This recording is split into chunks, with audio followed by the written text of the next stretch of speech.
Hey, everybody, and welcome back to the underprepared version of the E3 extravaganza, Everything's Taken podcast.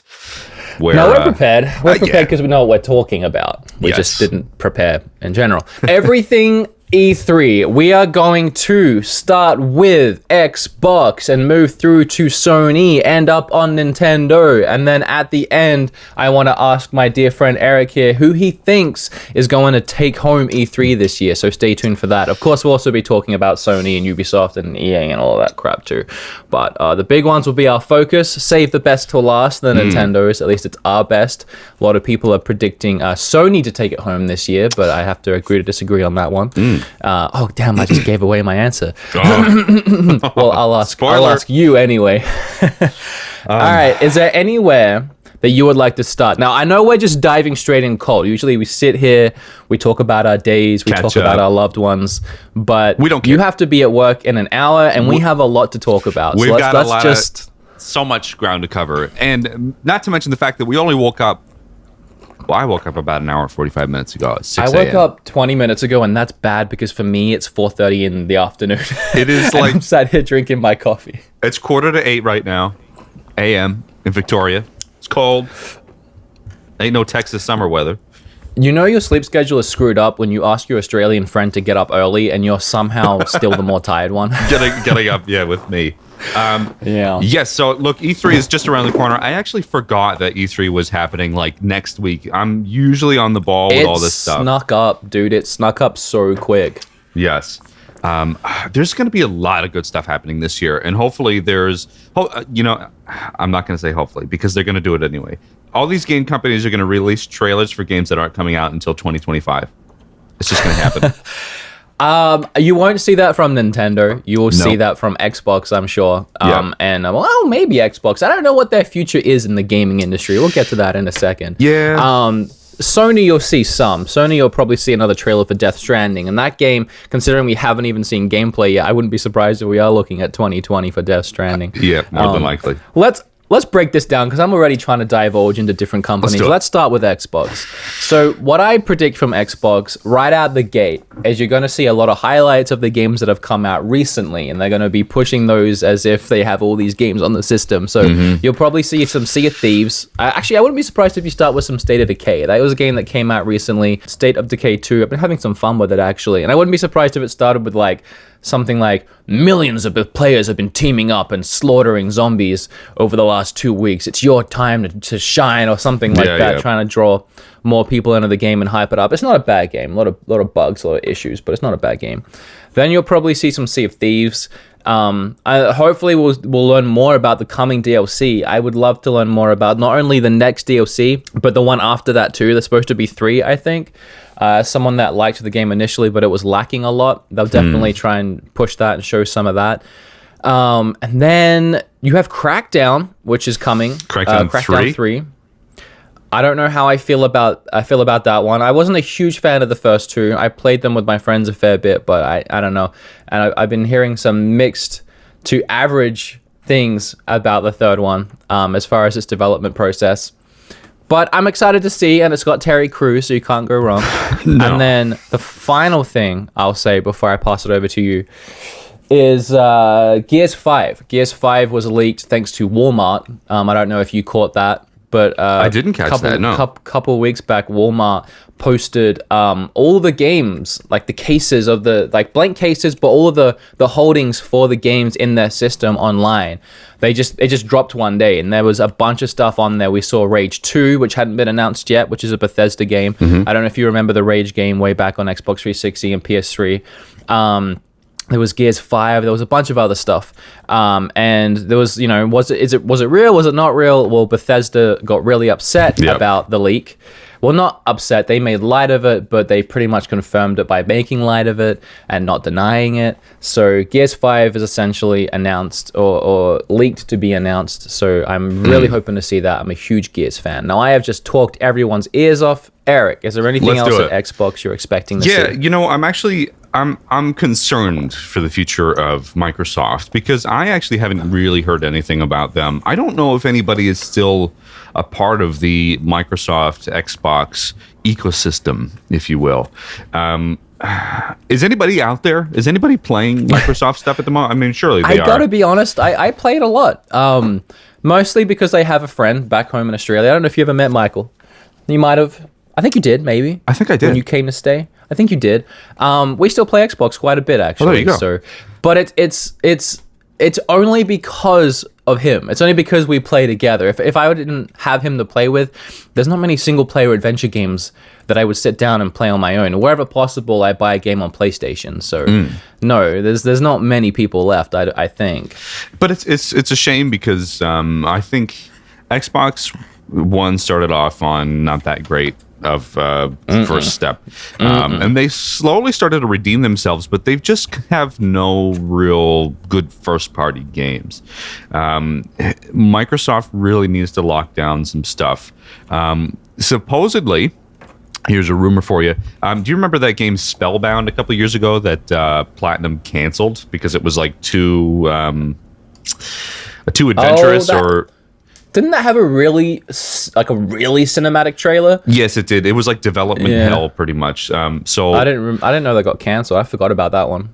Yeah, so they pulled back on that, but supposedly Platinum is working again on Xbox One. So hopefully we can expect to see some sort of something from Platinum on Xbox One. A couple years ago, Platinum was actually running themselves too flat. They were just spreading themselves way too far. So hopefully they can pull the reins back in and do something cool on Xbox One. One thing you didn't mention is the return of Master Chief. It's been a couple of years, about 3 years now since Halo 5 Guardians. So hopefully this will be. I don't want to offend any Halo fans that love the newer games, but I really hope they pull that back around. Reach was one of my favorite games, and it's my favorite Halo game. Halo. And I mean, Halo 3. I even liked Halo ODST. So there's and then the initial Halos. We can't forget those. So many great Halos, but 4 and 5 just really let me down, personally. Yeah. So I hope something changes in this 5th one.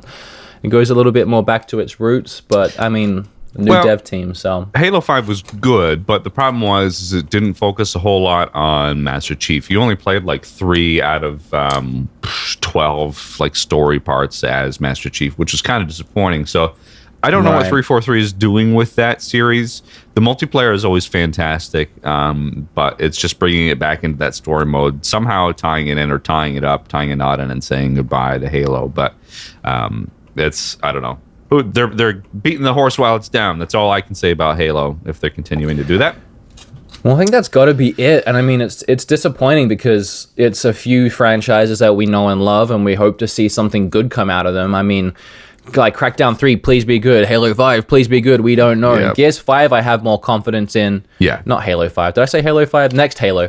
Gears 5, I have more confidence in because Gears 4 was actually really great. They did a really good job at Halo. And then you've got the games they just released that they'll probably try pushing some DLC and pushing the sales back up. And unless they come out with a new game, and it really does seem like Microsoft is giving up on the gaming market. For the longest time, the rumors I was hearing and the things Microsoft was saying was that they weren't even going to do another console. They were going to end it at Xbox One. And I don't know. I don't know if that'll happen because there's still money there, especially if they do it right. I mean, look at Nintendo. They had the Wii U and they managed to come out the gate swinging with the Switch. So they just got to put the right things in place and they have the resources to do it. I kind of would be really interested to see what would happen to the console gaming market industry if there was no Xbox on the market. If we had PlayStation 5, Switch, and then whatever Switch ends up doing next or Nintendo ends up doing next, and that was it. Because at that point, you have the beast console machine, the thing everyone wants, which is pretty much like having a PC but not as good, but they can play all their awesome, console games. And then they have the Nintendo, and you need both. You need to have the awesome one that plays all the awesome third-party games that come out that can't fit on Nintendo systems. But then you also need the Switch. It's like... Isn't that option already there, though? Like, well, for maybe not the mainstream consumers, but like... with PC and everything and all the Steam Link stuff, I don't know if those are still going, but those Microsoft, I feel like every game they come out with that's like somewhat of a first or second party game on the Xbox One comes out on PC. So yeah, that's because that's where the focus is shifting back to PC. And I think they're trying to get out of the market. So I don't know. I'm interested to see what happens. Yes. I don't think console gaming is going anywhere. So if you remove that Xbox side of things, you're left with two, unless Atari really wants to try and come back.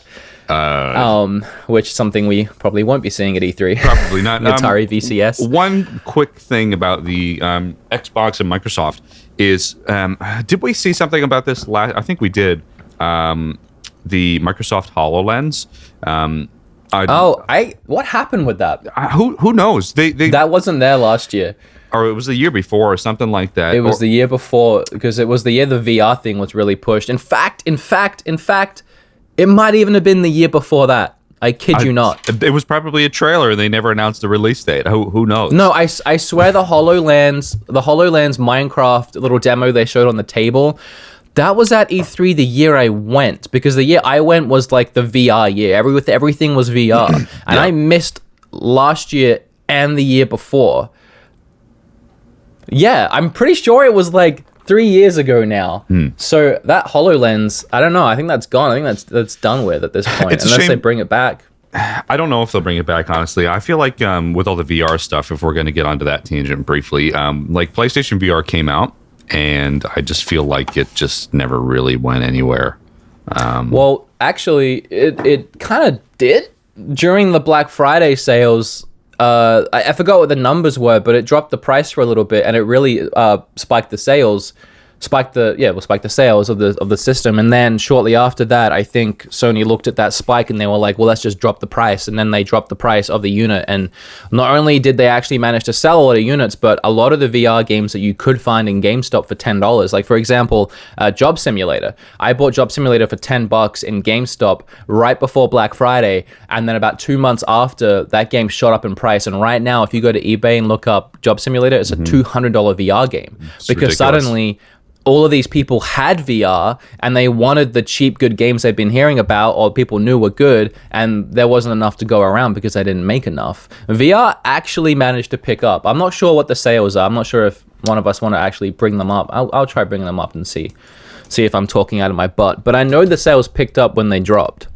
Yeah, I mean, with VR stuff, it's been hit or miss. I mean, for me, because I didn't really want to invest in like a $500 extra thing. It's similar to like when you had a Sega Genesis and then the 32X came out and then the Sega CD came out. It's like all these advanced peripherals that were a lot of money, that in hindsight, those may not have been worth it. But VR has been like billed as the thing for the future. My mic levels are jumping all over the place for some reason today, so sorry about that if that bothers anybody. I'm trying to cram that down. But yeah, VR, I don't know.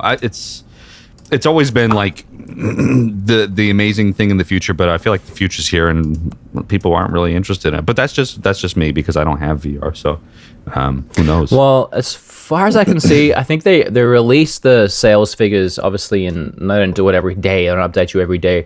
The last one I can find is December of 2017. So we are talking quite a few months ago. At that point, they'd only sold a couple million units and about 12 million games. Not sure if it's any better now. But I will say that all the games are really expensive because they ran out of games because there wasn't enough once people started buying into it. I wouldn't say it'd be more than 3 or 4 million at this point, though. So I guess not huge, but when you are relying on, you have to have the PS4 to even have this thing and spend double, the sales were never going to like compete with any of the consoles. So yeah, it just doesn't make sense. Before we move on to anything else, or are we still talking about Microsoft? Any? I was going to move on to something else. Before we move on from Microsoft, any dream predictions? Anything? Banjo-Kazooie. My mic just jumped. I don't know why. Maybe because you spat in it. I probably did. You went right into it. Yes, dream predictions. From Xbox, they do have Rare, so you are correct with Banjo-Kazooie. That could be a dream, but again, I don't really trust Rare right now to make a Banjo game. No. No, honestly, no. A Gears game would be my dream because Gears 4 was so great and I had faith in it, and it looks like it's actually happening thanks to Walmart, so I don't know. You if you have any. I mean, unless Rare wants to come back with Bad Fur Day. But again, it's like all the Rare franchises that I wouldn't trust them to make anyway. But they're there if I love them. You know what'd be cool actually? Here's a dream. Let's hear it. If Project Rare Dream. came out, Rare themselves, Project Dream came out during Xbox Microsoft's little conference, just like midway through. It won't happen. It makes no sense.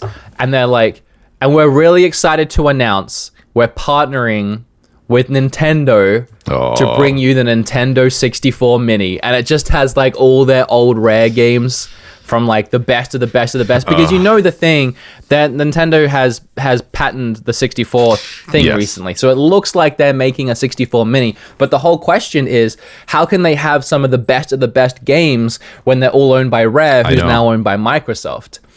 And the gap between the NES and the SNES Mini was really short. We've well passed that since the SNES and whatever this 64 Mini might end up being. So my theory is they've had a hard time nailing down these Rare games they want on it, but they finally patented it, which tells me maybe they've managed to get a hold of at least some of them to beef up the library a little bit. So that would be a dream if they came out and said that, but then that's just highlighting another company and another system during your E3, which doesn't make a lot of sense. Maybe they'll come out during Nintendo's Phil conference. Spencer comes out and Nintendo's That would doing be cool. they're doing another direct, aren't they?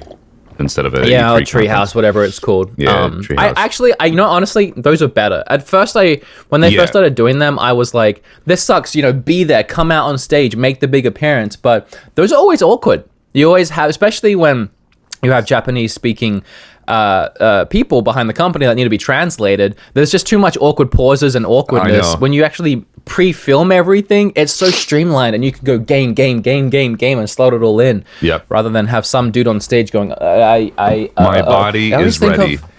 I always think of that poor, dude, this guy broke my heart. Do you remember that game Unraveled? I think it was called Unraveled. Yes. I had a little red guy. Yep. This dude came out on stage and it was his game. It was his baby and he loved this little guy, and he came out holding the doll and his hands were shaking, dude, like violently shaking because he was so nervous.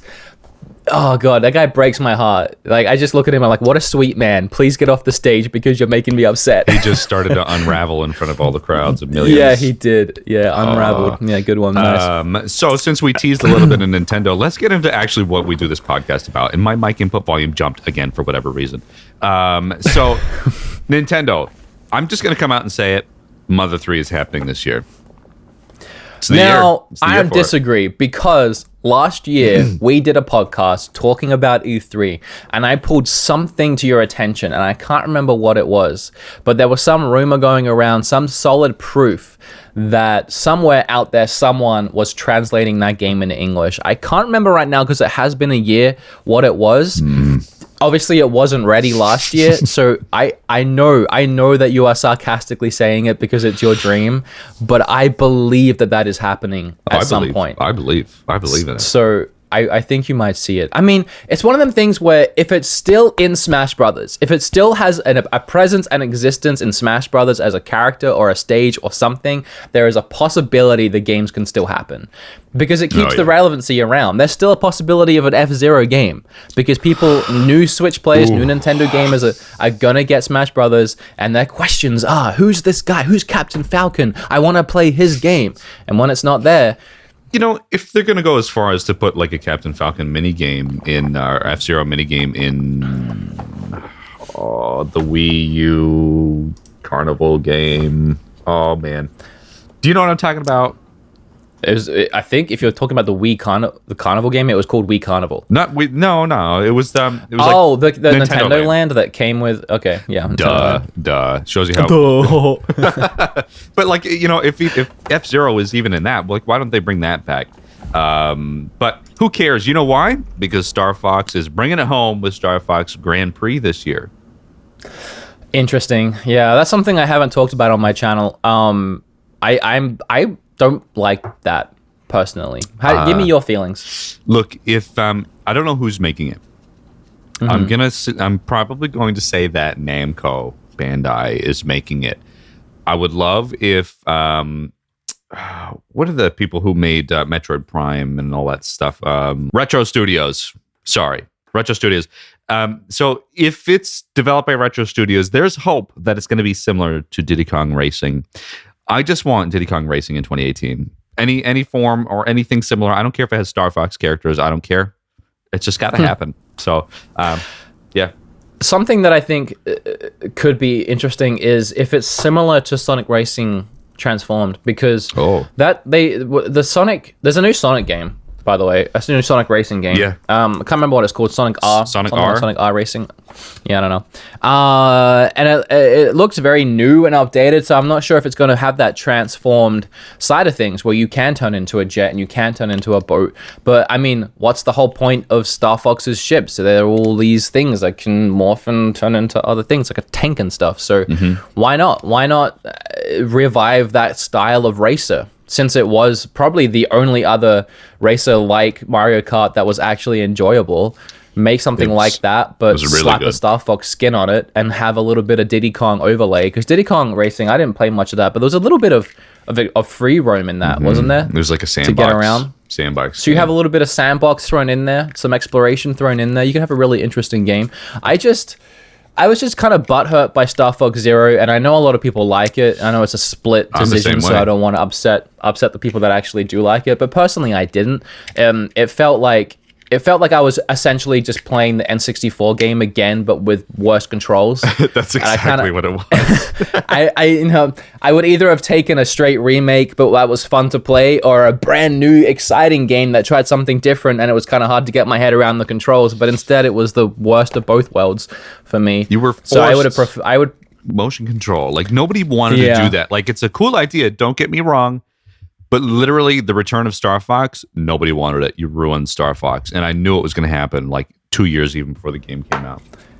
The controls were so wonky. But, actually, now I think about it, it would be cool if they ported it over and they just, minimized the controls and they just kind of tweaked it a little bit. Yeah, you can put gyro features in there, but not with the switching between and all of the... Anyway, that's Star Fox. I don't know how I feel about it, but I mean, I'll play it and maybe I'll love it. Let's talk about Pokemon a little bit, because we haven't talked about Pokemon Quest, which is a throwback to Pokemon Yellow. Pokemon Quest is a throwback to Yellow? Is that what that is? Or Pokemon Let's Go. Pokemon Let's Go Eevee and Let's Go Pikachu. Yes, Pokemon Quest dropped the other day. I made a video about that. It's actually pretty fun and addicting. Wouldn't be surprised if we see that again. But the whole Sony conference, the whole Pokemon conference that happened the other day, my theory is that was them getting those Pokemon things out of the way, because you're gonna have you have like a 30-minute or 40-minute event you have to work with, and they got to talk about Metroid, they got to talk about Bayonetta, they got to talk about everything we've said so far, and they've somehow got to fit in 5 Pokemon games. No, so they got out of the way those ones. Yeah. Now, whether or not they show the newest amazing RPG Pokemon that's coming in 2019 is yet to be seen. I don't think they will, because that would kind of impede on Let's Go. That would kind of be like, if it looked incredible and amazing, you're going to have so many people go, oh, well, screw Let's Go, I'm going to wait for this one. So maybe they won't. Maybe they'll flesh out Let's Go a little bit more. Mm-hmm.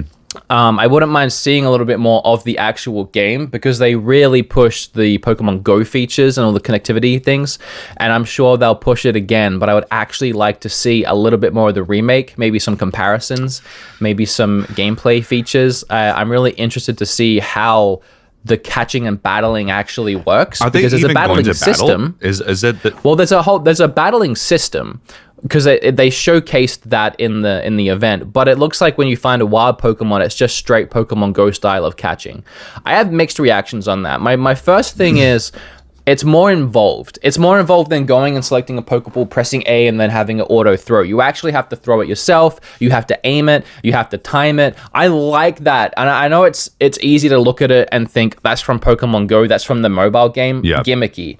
But if you had never seen Pokemon Go before, if you didn't know about the mobile game, it never came about, and Nintendo invented the new Pokemon game, introduced the new Pokemon game, and it had this more in-depth catching mechanic where you actually throw a Pokeball, people would probably lose their minds. There's just a stigma about it because it's from the mobile app. But one thing I wish they had done is let you catch like that after you've battled. And I can only assume the reason they didn't do that is because that would be a very lengthy process. You find the Pokemon, you battle it for a while, and then you start throwing Pokeball after Pokeball, trying to aim it and everything to catch it, and maybe it would just take too long per instant. it's an interesting gameplay change because not the most recent podcast we did with the Walking Dead voice actress, but the one before, we did dabble a little bit in some E3 predictions, and we did say Pokemon needs to change somehow. I don't know how I feel about it still, but the more we talk about it, the more I'm thinking, okay, maybe it is a better idea if we're going to be in a wild Pokemon scenario. I'm walking through the grass and I find a wild Pidgeotto. There's no sense in battling it. If you can just throw a Pokeball at it and then call it a day and catch the Pokemon, yeah, it makes sense. But I don't know how they're going to do the battling thing. I'm going to be really disappointed if they don't have some sort of RPG element because there's going to be a lot of disappointed Pokemon fans. I'm just glad we can go back to that original region from Pokemon Yellow, etc. So it'll be good to see that in like normal graphics these days. That's something I touched on in my Pokemon video about the 5 games is, yes, there will definitely be disappointed Pokemon fans because you can't help that. People are always going to be disappointed about something, but you can't be disappointed yet, not until you see the new Pokemon game they're working on. Because here, let me break it down for you really quickly one more time. For the last year, we have known that Game Freak is making a brand new Pokemon RPG, right? And for at least 6 months, we've known that Pokemon RPG was most likely coming early 2019. That's what all the rumors were saying. Nintendo they have never said anything about it, but that's what the rumors were. As of right now, that same Pokemon RPG that we've been hearing about for a year and that same release date of 2019 is in place. Nothing has changed. What's happened on top of that is we've gotten Pokemon Quest, love it or hate it, and Pokemon Let's Go Pikachu and Eevee, love it or hate it. They're extras. They're things we didn't expect. There's things we didn't ask for, but there's things we're being given. So it's just free Pokemon stuff. Well, granted, we have to pay for one of them, but it's extra. So try not to get too disappointed when you look at Let's Go Pikachu and Let's Go Eevee, because if it's not for you, then it's just not for you. It's not aimed at you. But I will say that as far as a Pokemon game goes, it is a remake. They're calling it a reimagining or something like that, or inspired by. But they're calling it that because there's so many extra new things that they can't call it a remake. It's too different in another direction. But if you actually wanted to play it as a Yellow remake and not worry about the Pokemon Go stuff and not worry about all the extra elements, you should be able to literally do that. The only thing that'll be different is it looks like when you find a Pokemon, you can actually see it in the wild and you walk up to it and it triggers a battle, kind of like Final Fantasy, which I think is pretty cool. Sense. But then it does make sense. But then once you're in that battle, you can't battle wild Pokemon. You have to actually catch them. So I assume you catch them and then you train them up in gym battles when you get to the next town and you go to a gym. Like, I don't know how all of that system works, but apart from that, you can play it like a Yellow remake. And if you really just don't want any of that, then it's fine. You're back to square one, waiting for the same game you've been waiting for a year anyway. Yeah, I mean, look, it makes sense. I think people are just going to be disappointed regardless of what happens anyway. Yeah, of course. But no, I don't think they'll show any of the new game. Maybe a little trailer like they did with, maybe like a name. I don't know. Maybe they just won't even mention it because they want to remain hype for the newer games. Or about Metroid. I'm feeling a release date for Metroid. Definitely, it's been long enough. More than just a title and screen. I'm feeling a cinematic trailer. I don't think we'll see a gameplay. I think we'll probably see a cinematic trailer with coming 2019, or maybe even late 2019.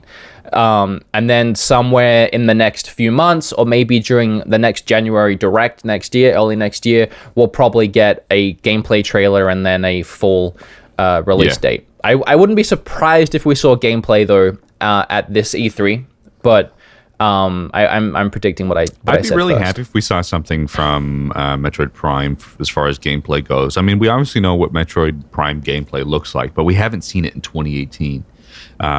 No, and I think that's why they'll hold off. And typically you get the cinematic first and then gameplay. It'd be weird if they did it the other way around. What if the cinematic was the gameplay? Similar to what, like, What if they made it like they just the trailer started playing and it looked like cinematic, and then at the end it's like, by the way, this was actual gameplay, and everyone's like, oh, it's like there's a cutscene and then it's like transitions with the HUD all of a sudden, and then you're like walking, and it just makes a cool transition. So that's similar to what all the PlayStation stuff has been doing these days. Look, I'm really excited for the return of Samus on the Switch. So it'll be really cool. Anything? Oh yeah, so. Other stuff from Switch. Fortnite is supposedly coming to Switch. Oh yeah. I made a video about that recently too. Something I didn't say in that video, what came out even more recently, is that in the recent eShop update, they patched some kind of code that updated Fortnite, which means that Fortnite is on eShop right now. You can't see it and you can't download it. It's on the back end, waiting to release. So it sounds like everyone's theory right now is during E3 they're going to officially announce, hey, Fortnite's coming to the Switch. Actually, it's coming right now. You can download it after this event.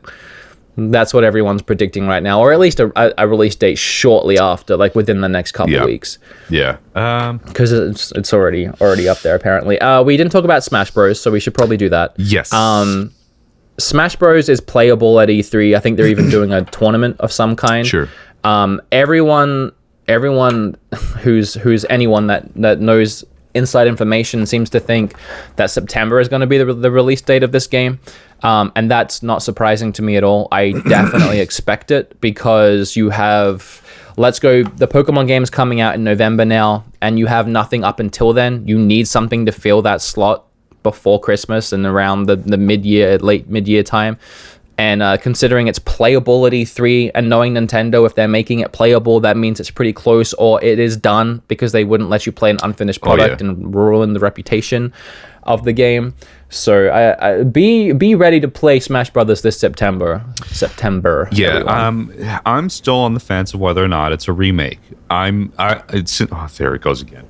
Since our last discussion, I'm really thinking it's going to be a new game using the old engine. Hopefully, I believe so. Look, I don't think they're going to add any other characters. If they are, it's probably going to be, well, obviously the Splatoon characters. Oh, they'll add.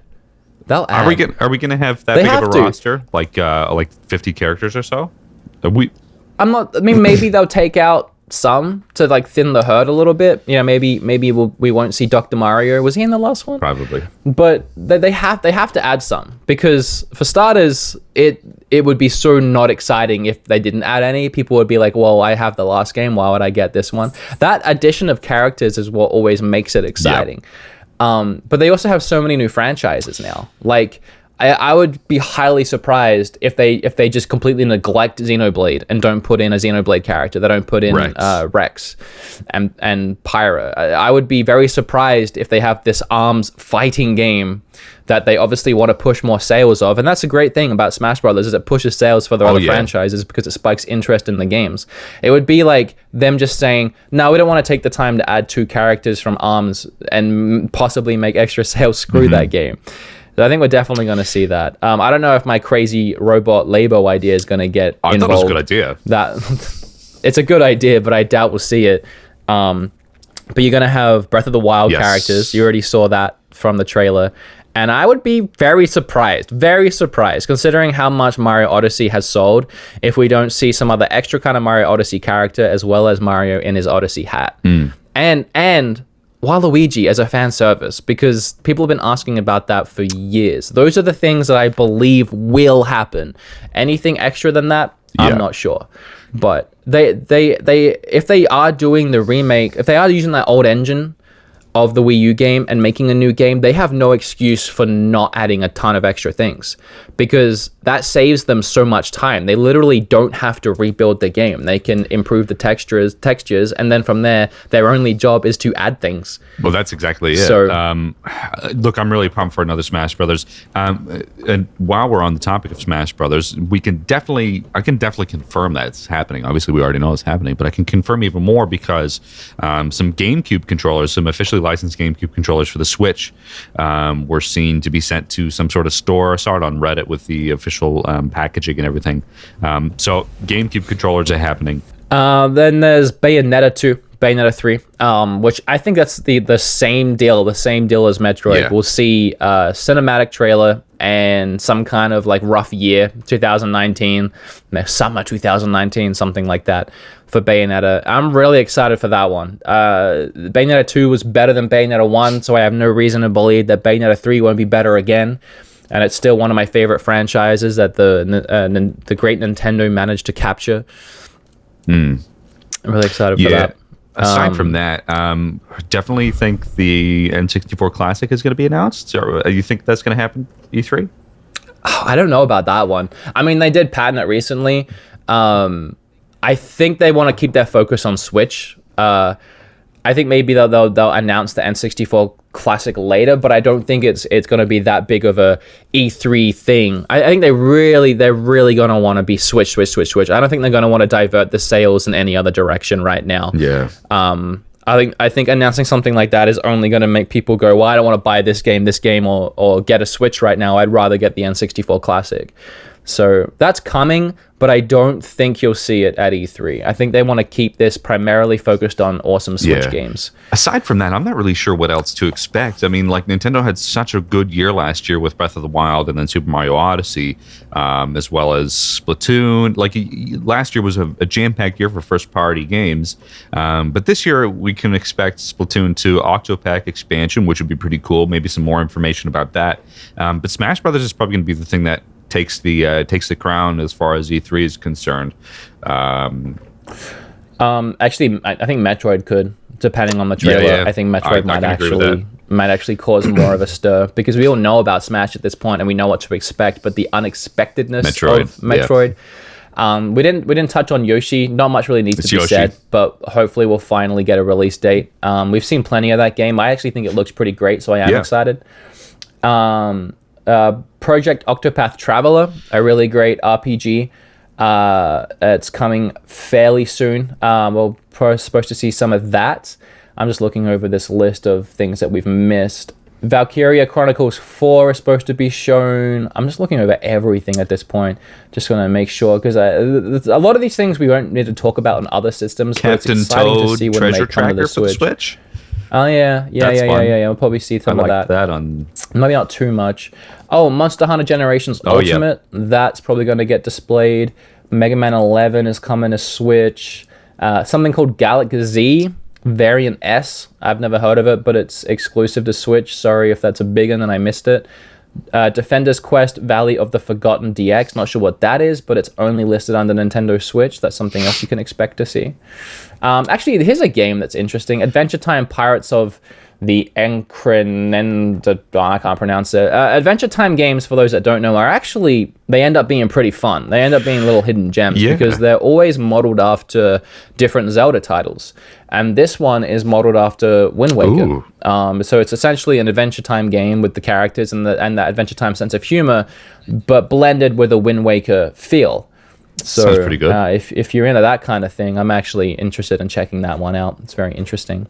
But I think that's barring surprises, barring, I guess, dreams, which we can talk about again. Announcements. Well, I'll say one quick prediction, which may or may not happen. I would love to see Animal Crossing for Switch. I know I said this in our other E3 episode a couple weeks ago. Animal Crossing Switch would be really fun.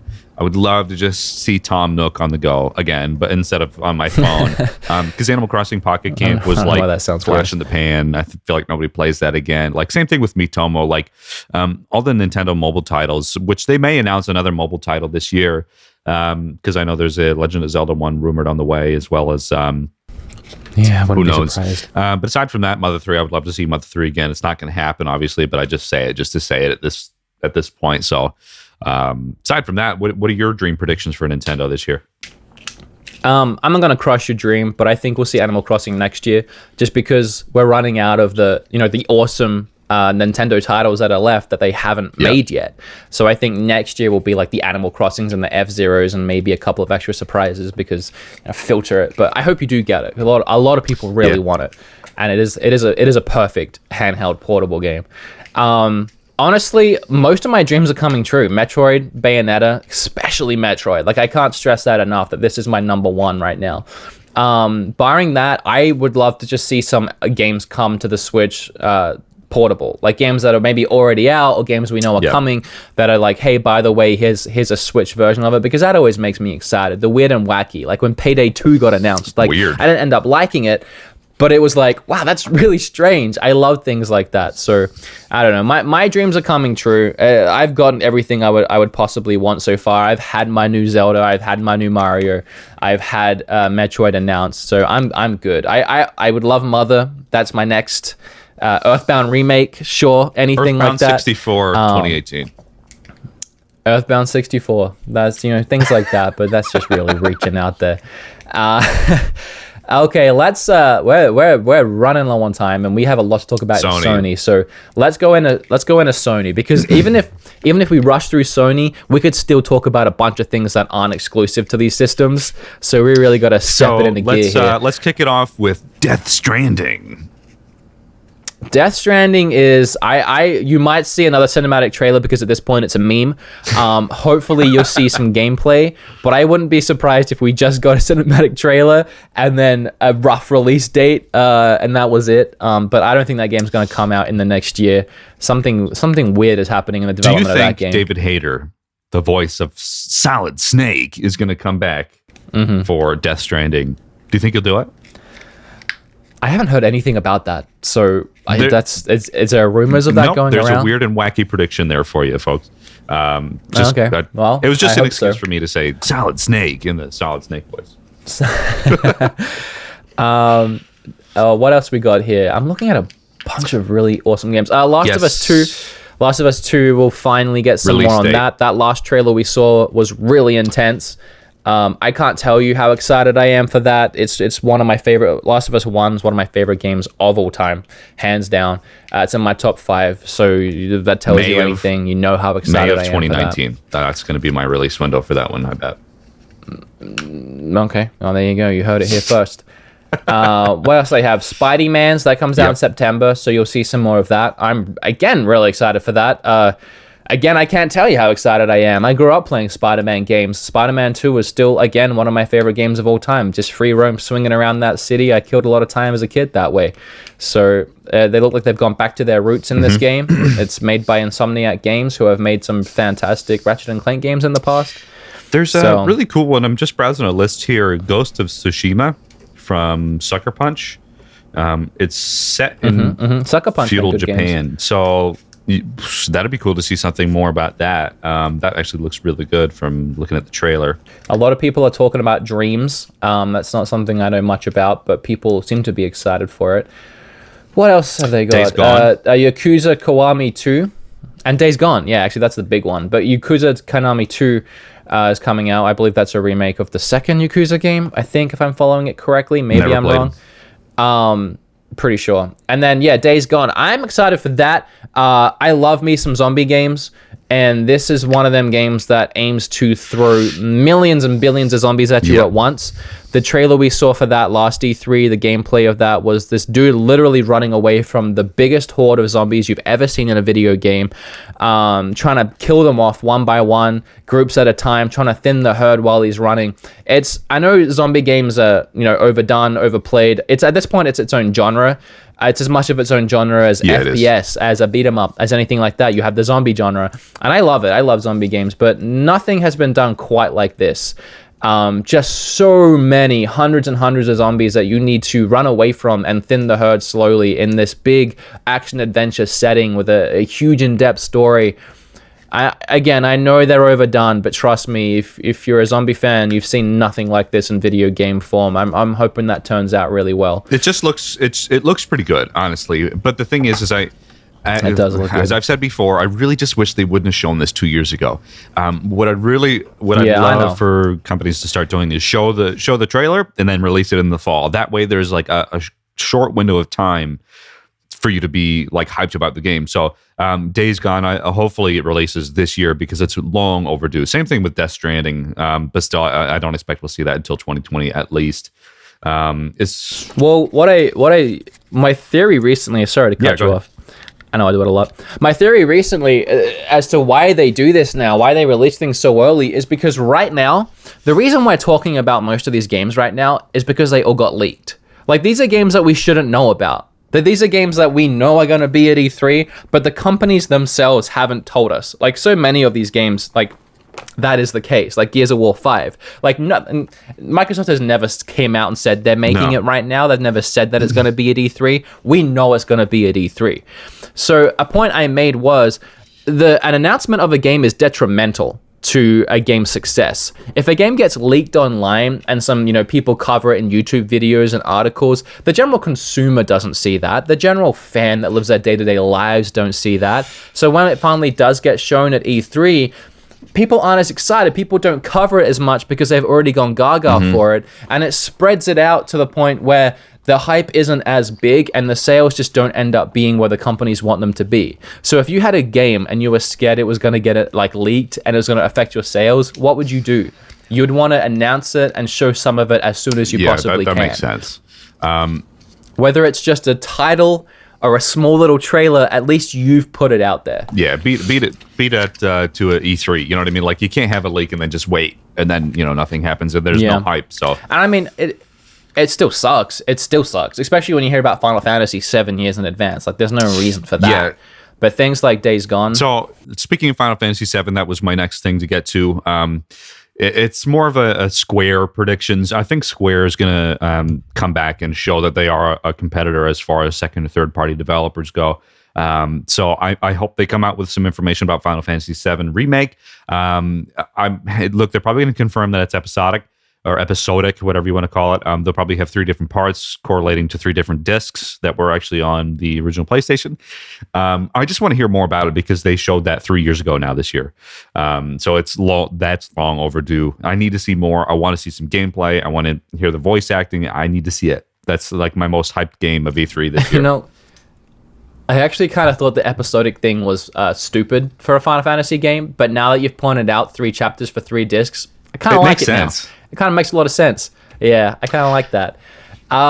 There was one more Kingdom thing. Hearts Damn, I had it on my list. We'll probably get a release date for that. Oh, yeah. That game is like Kingdom Hearts 2. I played that when I was in like 7th grade. That came out in like 2005. I know. Like, this is one of them things where I think if they don't show it this year, people are just going to give up. Like, it's overplay. Like, people just don't care anymore. I mean, they'll still care, but you know what I mean? It just gets to a point where you miss the hype train. Shenmue 3 is another one too. That's supposed to be on PlayStation 4 and PC, but that's one that you'll probably see at Sony. Shenmue 2 HD, Shenmue 1 HD collection. That's rumored to be on the way from Sega at some stage. So, well, I think we're running low on PS4 exclusives, so let's go ahead and talk about our dream games for them, and then we'll go through this list and we'll just try and cover as many of the games that are on every system or at multiple systems as we can. So what's your dream for a PlayStation? Honestly, the dream is Final Fantasy 7. I'm still really, really keen to hear something about it, see more about it. I don't want to wait 4 years from the initial trailer or conception or whatever. So that's going to be that. Aside from that, I'd really like to see more from Square, as I just said. Kingdom Hearts 3 release date. That's really all I care about at this stage. I've still got to get back to playing God of War. I've still got to get it because I just don't have the time to play really any games at this moment. So what's your kind of dream prediction from Sony? Well, I don't know if I call it a dream because we know we're going to see Last of Us 2, but that's my number one. That's what I need to see. And you just mentioned God of War. I'd be curious to see if there's some DLC announced. I'm definitely keen for that because I've maxed my potential on that game right now, so I need some more. Apart from that, I'm not really the kind of guy that dreams too high, especially with my PlayStation. It's my dreams are in Nintendo, so I think I'm good with all of that, actually. Anything else is just an extra surprise. I don't like to reach for the stars because then I end up being disappointed. I asked for Alan Wake 2 for too many years in a row. It's never going to happen. And I was upset too many years in a row. It's never going to happen. All right, so here are some games we haven't touched on. Anthem. That game that looked all fancy, kind of looks like a new Destiny kind of game. I mean, I want to see more of that. It looked gorgeous, but I'm definitely cautious about that game just because of loot crates and loot boxes and microtransactions and all of that. Assassin's Creed Odyssey got announced. Mario's making his jump over to Assassin's Creed game. I literally was going to say that. Super Mario Odyssey Assassin's Creed crossover, so that'll be pretty neat. Look, the Fallout 76 was confirmed last week, so Yeah. I don't know if we're going to see any more information about that, whether it's going to come to Switch or not. Which we'll see some of that. We won't see it on Switch. It'd be cool if they were like, get excited for 76 by playing Fallout 4 on your Switch, this month or something like that. Yeah, Battlefield would be cool. And then Call of Duty Black Ops 4, is that what that is this year? Call of Poopy, yeah. I don't know. Beyond Good and Evil 2, hopefully we'll see some more of that. The trailer for that looked incredible, and that was another game that was in that Walmart leak for it supposedly coming out next year. So if that's the case, we should definitely see some more of that. Catherine Full Body, I didn't notice there was a new Catherine game coming out. Division 2, there's actually a lot. Let me go down this list. Division 2, I hope that fixes the issues from Division 1, because I loved the concept and I enjoyed some of the game, but this is definitely a chance for them to make what they promised they were going to make the first time. They're doing a sequel to that? Yeah, it's interesting. I didn't think they were going to, but I'm curious to see how it turns out. Touched on Mega Man 2, touched on Rage 2 earlier. I'm excited for that one. Rage was a really great game on previous generation of systems that I didn't think they would ever redo in any format. Red Dead Redemption? Cool. Skull and Bones. Red Dead Redemption's a big one for me. I almost don't want to see anything because I'm just ready to be surprised when the game comes out. It's not like I'm not going to get it, but I'm sure we'll see something. I don't know how much gameplay we've actually seen. I don't think we've seen all that much, if any. So yeah, gameplay for that. There's a new Serious Sam game coming out. We haven't seen gameplay for that yet. Should be intriguing. Here's to an interesting say the theory least. for you. Possibly, I know this is going back to Sony, but like last year we got Crash Bandicoot Collection. We've got Spyro coming this year, which is something we haven't touched on yet on this podcast. But yet Sony seems to be bringing out some classic PlayStation games as remasters for the PlayStation 4. So hopefully we can see something classic be brought back into the current generation. Continue with your list if you like. Here's one of my big ones, dude. This is actually, if I could take an overall dream on this one, this is it. And this is I can't stress how big this is. I wish I could hype this up more. This is huge. Can we have a moment of silence for how big this is? Moment of silence. Cyberpunk 2077. The reason why, and I talked about this in my video today, this was a game that was announced 6 years ago.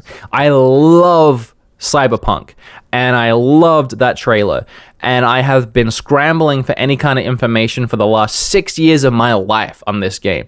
Made by the same people that created Witcher 3, it's supposed to be a game just like that, but in a cyberpunk world. If you haven't seen the trailer, go see the trailer. This is my number one as far as wanting to see more, needing to see more, and a game that there's not many games that I look at and I'm like, I would spend over 100 hours in that game. This is a game where I would go through every corner, every alley, every NPC, everything I can, and just completely dive into the world. And as much as I have hated waiting the last 6 years, I really hope that means this game's going to be huge. Because honestly, there aren't that many Cyberpunk games, and there's never been one like this. This is a dream come true for so many Cyberpunk fans. The original Cyberpunk game, Snatcher. I can only hope that Cyberpunk 2077 is similar to Blade Runner in any way, because it's going to have that sci-fi, that vibe to it. Like, that's the only way I can describe it, like a Blade Runner vibe. Well, the people in the game are called Edge Runners, and that trailer shows you an android or some kind of android being with the chick, the kind of cute chick, and then the dude with the gun to her head, as if to say that they're trying to kill this android, and his job description is Edge Runner. Honestly, so tell me it's not going to be Blade Runner the game. I'm so pumped for that. Honestly, I know, dude. Yeah, I know. Okay, so all right, so that's going to be my winner of E3 if that comes to fruition this year. So. Yeah, man. If I even see another trailer and like a rough release date, a cinematic trailer, I'll be happy. But if I see gameplay, I'm gonna be like wetting myself. Over the moon. Life is Strange 2. That's another big one for me. I really enjoyed Life is Strange 1. Those Telltale style games. I know it's not Telltale. I loved the first Life is Strange. If you haven't played it, do yourself a favor and go out and play it. It's one of the best playable movie games you can ever play. And it's getting a sequel, finally. had a prequel, didn't play it yet. I know I'm dropping the ball on that one. Metro Exodus, that actually looks decent. I didn't like the look of the other Metro games all that much, but this one looks like it's taken a different direction. Be cool to see more of that. Shadow of the Tomb Raider, a new Tomb Raider game. The last two are great, really great. So that'll be interesting. And then right at the bottom of this list, we have WWE 2K19. So we will not talk about that. Who is gonna win? And you can include Sony and not Sony. Sorry, you can include Ubisoft. Look, and EA should pay to win because that's just how they do it. Right. You stole my joke. I was gonna do EA. Who do I think is going to win? Honestly, it really depends on what's going to happen over at Nintendo. Nintendo obviously won for me last year, hands down. But Sony could. Microsoft's not even in the ballpark. Honestly, I'm not even going to consider them. Unless they totally blow me away with revisiting some rare classics. Sony could be a really good contender depending on what they're showing this year.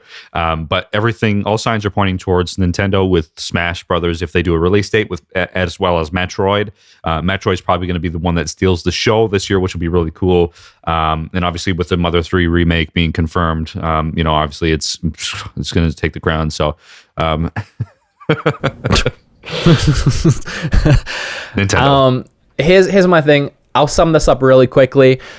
I think it will be Nintendo, possibly Sony. I think it will be Nintendo because we've had a really quiet last 6 months. Ever since Mario Odyssey came out, they've been really, really quiet about everything. The only release date for anything that we've had since Odyssey was Mario Tennis, which we got a release date for in March. Apart from that, we've had little splash screens and little bits here and there. No games have come out but ports, and I feel like that's because they've been storing it up for this E3. So I think we're going to see a heck of a lot from Nintendo at this E3, but Sony could easily bring it home. And honestly, for me and my personal tastes, whoever shows Cyberpunk, and if they show gameplay, they might end up just winning me over just for that alone. I definitely agree. But we will have to wait and see. I'm very excited. All up, all round.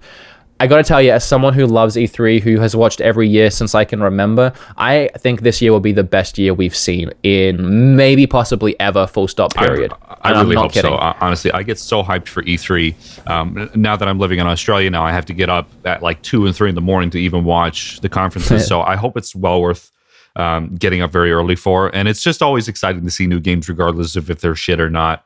But I think, depending on the leaks and rumors that we've seen, if they do come to fruition, I think they're going to be really fun. It's really going to be a really good year. So I'm really keen to do a post E3 wrap up podcast after E3 is done and see if some of our suspicions and rumors are confirmed. Also, I hope Shovel Knight makes a new appearance in a new game.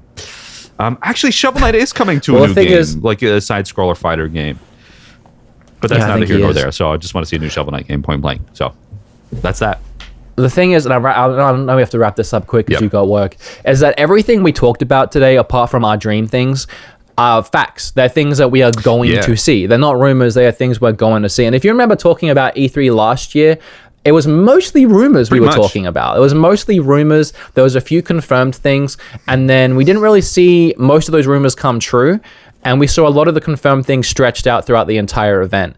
We're talking about some of the heaviest hitters. Even Microsoft is coming out with, possibly a new Halo, but new Gears of War and new Crackdown, which is two of their biggest franchises. Sony's coming out with the new Spider-Man game, Last of Us, which has become one of their biggest franchises. Who knows what else we're seeing from Last of Us? From Sony, a ton of really great stuff.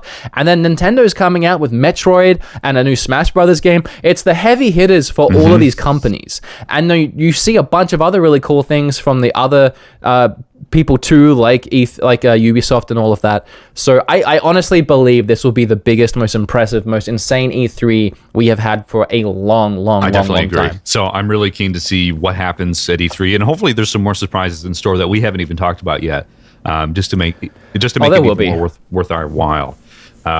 They've kept secrets. So trust me. Look, this episode has been totally on the fly. We're doing it live. My camera shut off a couple times. My input volume is going up and down, but hopefully you won't even notice because I'll fix it in post. This is Doing It Live E3 extravaganza from Everything's Taken. So, Wood, what do you think? You happy with this episode? You pumped for E3? Well, come on, tell me about it. I'm happy. I'm happy. Consider we had to rush this one out. We had to be, you had to get up early. You have work very soon, so this was very last minute, spur of the moment. But we wanted to talk about E3. So I'm really thankful that you managed to make time. I super appreciate it, and it ended up turning out all right. We didn't plan it because we know our stuff. We know our video games. We are excited. We could be bothered, but it turned out pretty good. I'm happy with it. So you go ahead and get to work, and let's wrap it up here. So thanks again, everybody. This is on the new YouTube channel. Does this have the URL? Is everything's taken, or is it Woods Majestic Vlog still? Have you sorted that out? It's unfortunately I can't change it from Woods Majestic Vlog. It's very unfortunate, but starting a new channel in 2018 is an impossible. It doesn't really matter. So this was the best. This is the next best thing. So youtube.com/Woods Majestic Vlog, because it technically is a vlog because it's a video log, but it's just me, How much time do we have left? Do we have a few more minutes? 4 minutes. Okay, I'll take 2 minutes to say, if you're listening to this on the new channel, thank you for coming over here. Thank you for subscribing to this channel.